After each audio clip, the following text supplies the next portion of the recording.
Assalamualaikum warahmatullahi wabarakatuh. Sebelumnya saya ingin mengucapkan terima kasih kepada Ibu Profesor Dr. Hasna Faiza M.Hum selaku dosen pengampu mata kuliah Filsafat Ilmu. Saya Satria Jayakusuma dengan NIM 2010247284. Pemateri pertama dari kelompok 4. Kelompok 4 akan membahas tentang sarana berpikir ilmiah. Di sini saya akan memaparkan materi tentang bahasa. Menurut Brom, bahasa adalah salah satu sistem yang terdiri dari simbol-simbol bunyi arbiter yang digunakan oleh para anggota kelompok sosial sebagai alat bergaul satu sama lainnya. Bahasa ilmiah adalah bahasa yang digunakan dalam kegiatan ilmiah.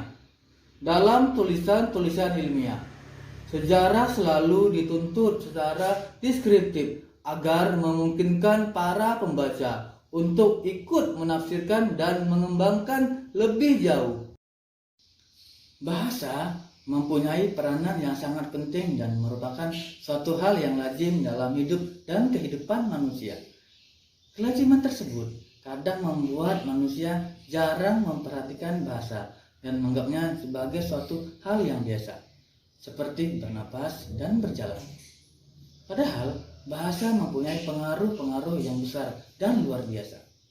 Dan bahasa termasuk salah satu yang membedakan manusia dengan makhluk lainnya.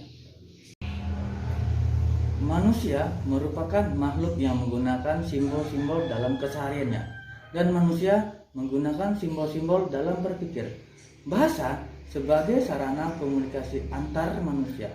Tanpa bahasa, tidak ada komunikasi. Tanpa komunikasi, manusia tidak bisa bersosialisasi. Sebagai sarana komunikasi, maka segala hal yang berkaitan dengan komunikasi tidak terlepas dari bahasa, seperti berpikir sistematis dalam menggapai ilmu dan pengetahuan. Dengan kata lain, tanpa mempunyai kemampuan berbahasa, seorang tidak dapat melakukan kegiatan berpikir secara sistematis dan teratur. Morris dalam buku Holiday mengemukakan 4 fungsi bahasa sebagai berikut. 1. Information talking, yaitu pertukaran keterangan dan informasi. 2. Mood talking, yaitu bahasa yang terarah pada diri sendiri atau pembicara.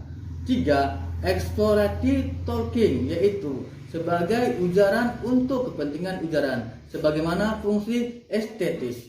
4. Grooming talking, yaitu tuturan yang sopan yang maksudnya kerukunan melalui percakapan. Ini menggunakan bahasa untuk memperlancar proses sosial dan menghindari pertentangan.